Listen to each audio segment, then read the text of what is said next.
আপনি দেখেন দেশনেত্রী বেগম খালেদা জিয়ার বক্তব্য কি ছিল কাদের মোল্লার ব্যাপারে, আলী হাসান মুজাহিদ, তারপরে কি বলে নিজামী, সাইদি, এদের ব্যাপারে তো স্পষ্ট জনসভায় বক্তব্য দিয়ে বলেছে যে ইনজাস্টিস করা হচ্ছে, তাদের উপরে অন্যায় করা হচ্ছে। তো যেই খালেদা জিয়া বলেছেন তাদের উপরে অন্যায় করা হচ্ছে, সেই খালেদা জিয়ার পার্টির একজন মেম্বার, আওয়ামী লীগের ব্যাকগ্রাউন্ডধারী কোনো একজন ব্যক্তি যদি এসে আবার বলে যে এটাই সঠিক ছিল, তাহলে তো আপনাকে বুঝতে হবে যে আপনি খালেদা জিয়ার রাজনীতিতে নেই। পিআর পদ্ধতিটা অবশ্যই হওয়া দরকার এবং সেটা দুটো কক্ষেই হওয়া উচিত, নিম্ন কক্ষ, উচ্চ কক্ষ। পিআর পদ্ধতির বিকল্প বাংলাদেশে নাই, না হয় এই সন্ত্রাসী রাজ্যে, এই দেশের মধ্যে আপনি কখনোই নির্বাচনকে কলুষিত মুক্ত রাখতে পারবেন না। আপনি দেখেন দেশনেত্রী বেগম খালেদা জিয়ার বক্তব্য কি ছিল কাদের মোল্লার ব্যাপারে, আলী হাসান মুজাহিদ, তারপরে কি বলে নিজামী, সাইদি, এদের ব্যাপারে তো স্পষ্ট জনসভায় বক্তব্য দিয়ে বলেছে যে ইনজাস্টিস করা হচ্ছে, তাদের উপরে অন্যায় করা হচ্ছে। তো যেই খালেদা জিয়া বলেছেন তাদের উপরে অন্যায় করা হচ্ছে, সেই খালেদা জিয়ার পার্টির একজন মেম্বার, আওয়ামী লীগের ব্যাকগ্রাউন্ডধারী কোনো একজন ব্যক্তি যদি এসে আবার বলে যে এটাই সঠিক ছিল, তাহলে তো আপনাকে বুঝতে হবে যে আপনি খালেদা জিয়ার রাজনীতিতে নেই। প্রথম মন্তব্য হচ্ছে যে বাংলাদেশে আওয়ামী লীগ হারিয়ে যাওয়ার কারণে এই হ্যাসালটা শুরু হয়েছে। যে কোনো রাজনৈতিক গ্যাপ যখন তৈরি হবে, আওয়ামী লীগ চলে গিয়েছে, তো এখন স্বাভাবিকভাবেই 16 বছরে যখন রাজনৈতিক কোনো চর্চা ছিল না, মিছিল ছিল না, মিটিং ছিল না, মহাসমাবেশ ছিল না, এই যে দুইটা দল রিসেন্টলি দুইটা মহাসমাবেশ করলো, ইসলামী আন্দোলন তারপরে জামাত ইসলাম, জামাতের কাছ থেকে যতটুকু শুনলাম 16-17 বছরে তারা তো এত বড় সমাবেশ কোনোদিন করতে পারে নাই এই যে ঢাকা শহরে। তো সেটা তারা করেছে, এটা অনেকের কাছে মনে হবে এরকম বাংলাদেশ কেমনে দেখবো যারা 16 বছর কোনো মিছিল মিটিংই দেখে নাই।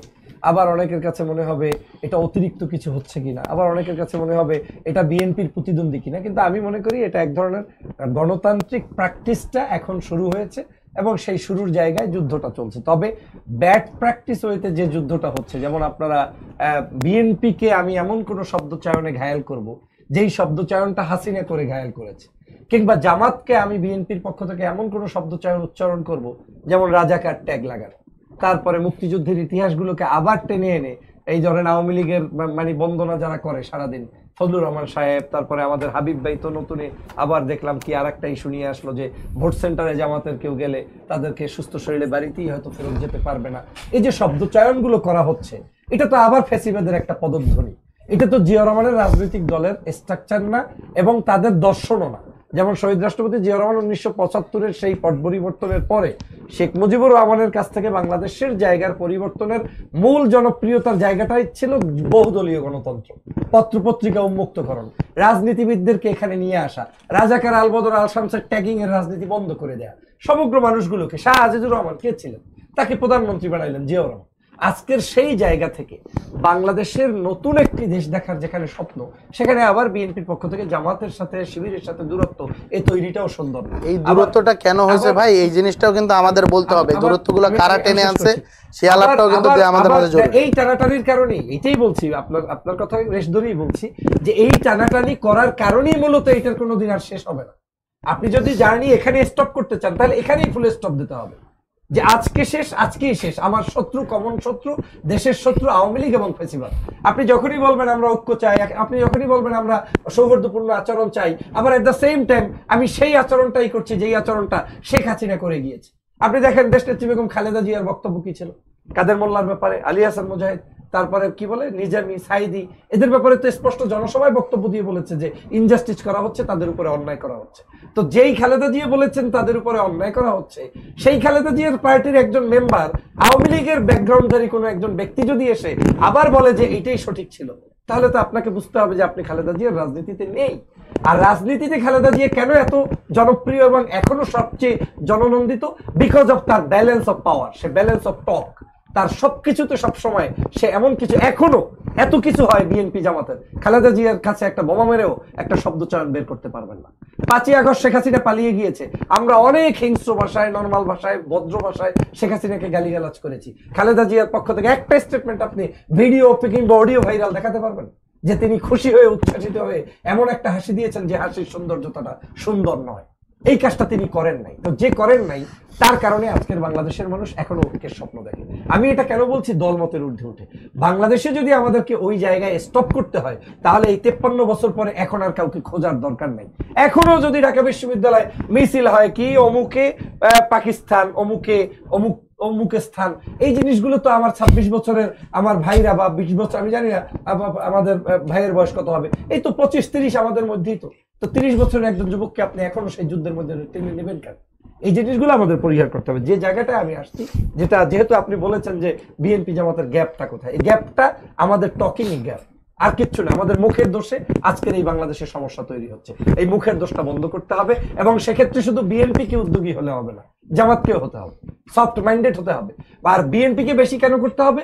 এখনো যেহেতু ক্লাসের পরীক্ষা আমরা কেউ দিতে পারি নাই, কিন্তু পূর্বের খাতার অনুযায়ী, আমাদের হাল খাতার রিপোর্ট অনুযায়ী BNP number 1 party. Next election will see who will be the number 1, কিন্তু until now we know that BNP is number 1। So BNP কে এখানে রোল প্লে করতে হবে, তাকে সবাইকে ডেকে এনে খালাতো ভাই, মামাতো ভাই, ফুফাতো ভাই প্রত্যেকের ঘাড়ে হাত দিয়ে দিয়ে কথা বলে বলে তারপরে আপনার এই সংযত আচরণটা এস্টাবলিশ করতে হবে। আর যদি না করে, তার জন্য কঠিন পরিস্থিতি বিএনপিকেই ভোগ করতে হবে। কারণ মানুষ মনে করে বিএনপি ক্ষমতায় আসবে, আর মানুষ মনে করে বিএনপি আবার ক্ষমতা হারাতে পারে। কেন হারাবে?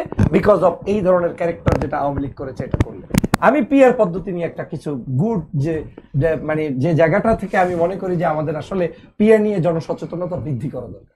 পিআর এর নেগেটিভের চাইতে পজিটিভ সাইড আপনাকে জাতির কাছে প্রকাশ করা দরকার। প্রথমত আমি বলতে চাই, আমাদের দুজন আলোচকই বেশ সুন্দর কথা বলেছেন যে পিআর এর পজিটিভের জায়গাগুলো কিন্তু অনেক আছে, কিন্তু জনগণ সেটা জানে না। বাংলাদেশের মেম্বার অফ পার্লামেন্টের ওয়ার্কগুলো সম্পর্কেই আমাদের দেশের মানুষের কনসেপ্ট হচ্ছে ভিন্ন। মানুষ এখনো মনে করে ভোটের মাঠে আপনার যে বেটা মাছের বিক্রেতা কিংবা মুরগির বিক্রেতা কিংবা দোকানদার কিংবা আপনার অন্য জায়গার একজন মেম্বার অফ পার্লামেন্টের ডিউটি ওই বাজার নিয়ন্ত্রণেও আছে। এটা যখন মানুষ মনে করে, তখন মনে করে যে আমার ভোটটা দিয়ে আমি যাকে চিনি তাকেই এখানে আনাটা ফরজ মনে করি। কিন্তু বাংলাদেশের যেই জিনিসগুলোকে পূর্ব থেকেই এস্টাবলিশ করা হয়েছে, এজন্য আমাদের দেশের গভর্নমেন্টও দায়ী। যেমন 53 বছরের ইতিহাসে ইউনিয়ন পরিষদের কাজ কি, জেলা পরিষদের কাজ কি, উপজেলা পরিষদের কাজ কি, পৌরসভার কাজ কি, মেয়রদের কাজ কি, আমরা কিন্তু এখনো জনগণের সেটাকে সুন্দরভাবে এস্টাবলিশ করতে পারিনি। এমনকি আমি নিশ্চিত যে আমাদের এডুকেশন সিস্টেমেও এভাবে এমন কিছু নাই যেটা থাকলে সবাই গ্রাজুয়ালি লার্নিং করতে করতে করতে করতে একটা পর্যায়ে আসবে। সেই কারণেই আজকের আপনার এই জায়গাটায় এমপিদের কাজটা হয়ে গিয়েছে ওই রকম যে এমপিকেই জনগণ মনে করে তার কাছের একজন ব্যক্তি। এখন পিআর যেভাবে হয়, পিআর হতে পারে আপনার 3টে পদ্ধতিতে হতে পারে। একটা পদ্ধতি হতে পারে যে পিআর হবে জেলা ভিত্তিক। আমার ঝালকাঠি জেলায় ফর এক্সাম্পল সিট থাকবে 5টা, আমার ঝালকাঠি জেলারই জামাত ইসলামের পক্ষ থেকে 5 জন প্রার্থী আগেই ঘোষণা করে দিতে হবে, বিএনপির 5 জন প্রার্থী আগেই ঘোষণা করে দিতে হবে। এরকম করে সকল পার্টির প্রার্থী ঘোষণা হবে। ঘোষণা হওয়ার পরে ওই জেলায় সর্বোচ্চ যে ভোট বেশি পাবে, যে পার্টি পাবে, ওই 5 জনের মধ্য থেকেই তার পার্টির সর্বোচ্চ এমপি ওখানে থাকবে। তার মানে আপনি স্থানীয় লোক দিয়েই স্থানীয় নির্বাচনে আপনার পিআর পদ্ধতিতেই আপনি সেখানে নিয়ে যেতে, যেটা তুরস্কে আছে। আপনি চাইলে বিভাগ ওয়াইজ করতে পারেন, যে না আমি এত ন্যারো চাই না, আর একটু বিগ স্পেস নিয়ে করতে চাই। বিভাগের 21টা-22টা সিট থাকতে পারে। আপনি 21-22টা সিটের মধ্যে আপনার বিএনপির 21 জনের তালিকা প্রকাশ করবে, আওয়ামী লীগ করবে, আওয়ামী লীগ তো এখন থাকবে না, মানে জামাত করবে, অন্য দল করবে, যারা থাকবে তারা করবে। এখন এখানে 2-3টা চ্যালেঞ্জ কাজ করবে। দলগুলো যেটা করবে, যখনই এই আপনি বড় ধরনের তালিকা প্রকাশ করার মানে ঘোষণা আসবে, তখন প্রত্যেকটি দল চিন্তা করবে আমার দলের সর্বোচ্চ ভালো ফেসকে যদি আমি সামনে না আনি তাহলে ভোট জনগণ আমাকে দিবে না। এখন যদি দেখা যায় যে জামাতের দলের 10 জন প্রার্থী জনগণ পছন্দ করে না, তাহলে তো সে হারবে না। কিন্তু এখানে আরেকটা বড় চ্যালেঞ্জ আছে। আপনি কুমিল্লাতে ধরেন কথার কথা আপনি পেলেন 40 ভাগ ভোটের আপনার পক্ষে আসলো। হ্যাঁ, আপনি যতগুলো নাম দিলেন, আপনি আপনার দল থেকে কাদেরকে ওখানে আমার ওই আমি যে বললাম 40% কাদের নাম পরে আপনি ঘোষণা আপনি ওখান থেকে বাই সিরিয়াল আনবেন, এটাও আপনি ঘোষণা আগে দিবেন। আর বড় চ্যালেঞ্জ না না, চ্যালেঞ্জ না, এখানে তো 2 ধরনের কাজ হতে পারে। আপনার দল সিদ্ধান্ত নিবে যে আমার দল যদি 40% পায়, বাই ক্রমও যে আপনার হিসাবটা থাকবে 1 2 3, আপনি সিরিয়ালে সিরিয়ালটা কিসের ভিত্তিতে? না, ওই সিরিয়ালটা দলে তো চ্যালেঞ্জ নিবে। এখানে আরো একটা কোশ্চেন চলে আসছে যে বাংলাদেশের রাজনৈতিক পরিস্থিতিতে রাজনৈতিক দলগুলো কি এতটা পরিমাণ ডেমোক্রেটিক এবং সৎ যে তারা সবসময়ের ভিতরে হলো গিয়ে যোগ্য প্রার্থীকে দিবে? কারণ আমরা দেখতে পাই যে যখন হলো গিয়ে এমনিতে ন্যাচারালি দেখা যায় যে প্রার্থী যখন হলো গিয়ে লোকালি জনপ্রিয় থাকে, তখন বিদ্রোহী প্রার্থী হওয়ার একটা চাপ থাকে, এই জন্য তারা আসলে যোগ্য প্রার্থীকে দেয়। কিন্তু যখন পুরোটাই পার্টির কেন্দ্রিক চলে যাবে, সো পার্টি যেহেতু বাংলাদেশের রাজনৈতিক প্রেক্ষাপটে 2 বা 3 জন, বা অনেক ক্ষেত্রে আমরা বেশিরভাগ দেখতে পেয়েছি 1 জন বা 1 পরিবার চালায়, ফলত দেখা যাবে যে একটা পরিবারের কাছে যোগে গোটা বাংলাদেশের সিদ্ধান্তকে বা গোটা বাংলাদেশের ভবিষ্যৎকে আমরা জিম্মি করে দেবো কিনা, সেটা আর একটা বড় প্রশ্ন দেখা দিয়েছে যখন আমরা তৃণমূলের নেতৃত্ব কি করে দেবো। অনেকগুলো ইফস এন্ড বাটস আছে, আমাদের মনে হয় সবগুলো এখানে আমার যে জায়গাটা সেটা হচ্ছে যে আপনার প্র্যাকটিসের উপর নির্ভর করবে। আপনি আসলে কোন ধরনের প্র্যাকটিস করতে চান। আপনি আপনার এই অফিসে যে একটা, তো নিশ্চয়ই আপনার একটা রোল প্লে আছে, সেম থিংস আর একটা অফিসে নাই।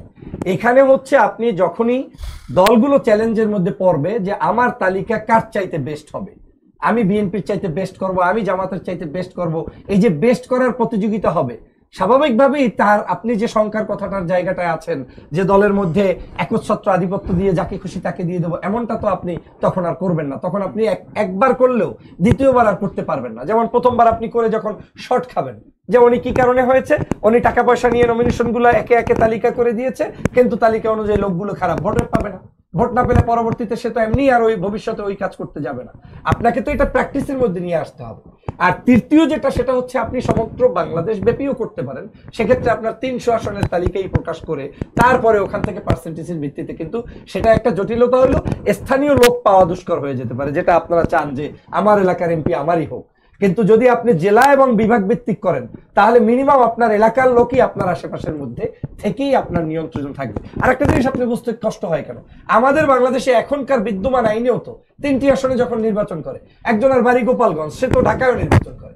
খালেদা জিয়ার বাড়ি ফর এক্সাম্পল আপনার ফেনীতে, সে তো আর একটা আসনে নির্বাচন করে।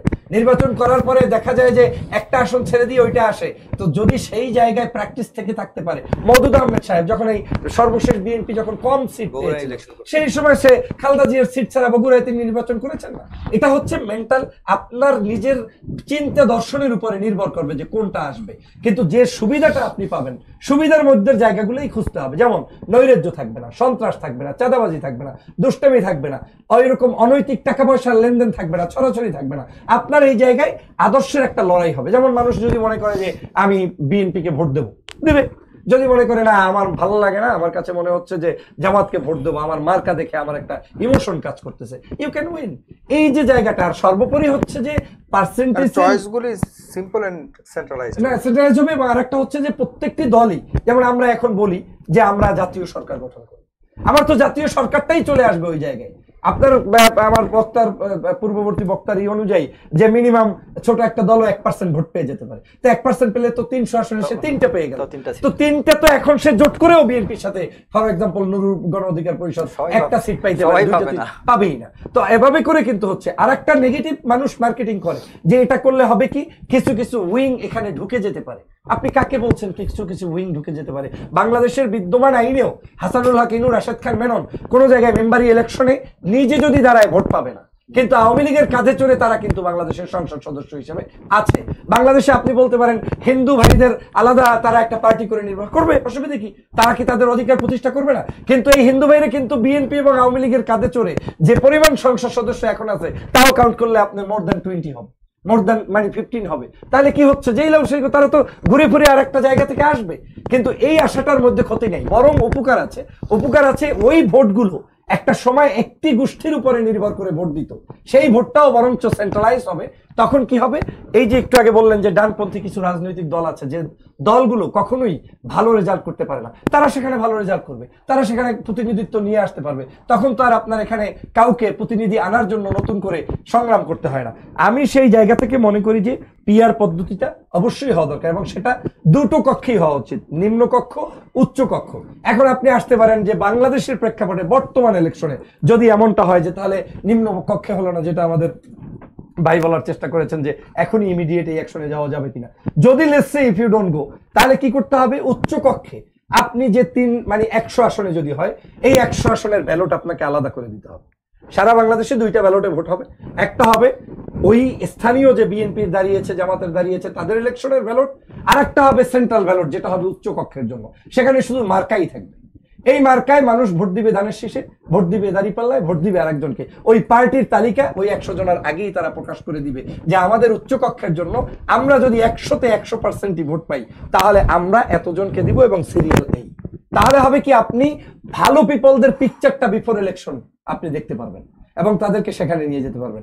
তবে নিম্নকক্ষ এবং উচ্চ কক্ষ যদি এরকম হয় যে নিম্নকক্ষের পার্সেন্টেজ থেকে মহিলা এমপির মতো যেভাবে বানানো হচ্ছে ওই রকম উচ্চ কক্ষ হবে, তাহলে যেই লাউ সেই কদু হবে। কারণ এখানে আপনার ওই দল ওই পার্সেন্টেজ আকারে ওখানে কয়েকজনকে দুর্নীতিবাজ, দুষ্কৃতিবাজকে বিক্রি করার মতো একটা উপরে বসিয়ে দেবে, তাদের দ্বারা আপনি জাতির কোনো প্রত্যাশা পূরণ হবে না। তবে ব্যক্তিগতভাবে আমার অভিমত হচ্ছে, দেখতে কষ্ট হলেও একটু আপনার কাছে নতুনত্ব মনে হলেও পিআর পদ্ধতির বিকল্প বাংলাদেশে নাই, না হয় এই সন্ত্রাসী রাজ্যে এই দেশের মধ্যে আপনি কখনোই নির্বাচনকে কলুষিত মুক্ত রাখতে পারবেন না। পিআরটা এখন হয়তো তারাই চাবে না যারা পিআর পদ্ধতি ছাড়া যে কোনো ওয়েতে তার সন্ত্রাসী দৌরত্ব নৈরাজ্য এস্টাবলিশ রাখতে চায়, স্থানীয় পলিটিক্স এসে গডফাদার থাকতে চায়, তারা কিন্তু এটার বিপক্ষে বড় আকারে অবস্থান গ্রহণ করবে। কিন্তু যারা মিনিমাম চায় যে ভদ্র মানুষগুলো আসুক, শিক্ষিত মানুষগুলো আসুক, এবং এখানে লেস ইন্টারেস্ট বানিয়ে ফেলতে হবে, পলিটিক্সটাকে এমন একটা পর্যায়ে নিয়ে আসতে হবে যে এই পলিটিক্সটা কারো পেশা হতে পারে না, এই পলিটিক্সটা কোনো চাকরির মাধ্যম হতে পারে না। কিন্তু বাংলাদেশে এখন কি হচ্ছে, বাংলাদেশে পলিটিক্স মানে আপনার একটা আর্নিং সোর্স হচ্ছে, যেটা মোর দ্যান আপনার জব। সেই জায়গা থেকে বের হওয়ার জন্য আমি মনে করি কিন্তু PR এ থাকতে হবে। তারপরও আশঙ্কাটা তো থেকেই যায় যে সবকিছুতেই আশঙ্কা থাকবে। হ্যাঁ, যেই দল, যেটা একদম খুব স্পষ্টভাবে বললো আমাদের রিফাত রশিদ, শেষ পর্যন্ত যে সিদ্ধান্ত নেবে পিআর এর যখন নিজেদের পক্ষের রায় আসবে, কাকে কাকে এমপি মনোনয়ন করবে, সেই সিদ্ধান্ত যখন সেন্ট্রালাইজড হবে, সেই সেন্ট্রালাইজডের যারা হোতা থাকবে তারা যদি কুক্ষিগত করে রাখে সবকিছুকে, তখন আরেকটি বড় চ্যালেঞ্জ জাতি দেখতে পাবে। সেই সবকিছু মিলিয়ে আসলে প্রিয় দর্শক, আমরা বিবেচনা করি আজকের এই অনুষ্ঠানটিতে যে আলোচনা হয়েছে পিআর নিয়ে এবং আমাদের নির্বাচনের সম্ভাবনা এবং সেনাবাহিনীতে কূ হওয়ার সম্ভাবনা, তিনটি বিষয় নিয়ে আলোচনাটি খুবই চমৎকার হয়েছে। প্রিয় দর্শক, আপনারা যারা শেষ দিকে দেখছেন, শুরু থেকে দেখবেন, আমার কাছে মনে হয় আপনারা অনেক সমৃদ্ধ হতে পারবেন এই বিষয়গুলো নিয়ে। ভালো থাকবেন, সুস্থ থাকবেন, ফেস দ্য পিপলের সাথে থাকবেন। খুদা হাফেজ, আসসালামু আলাইকুম।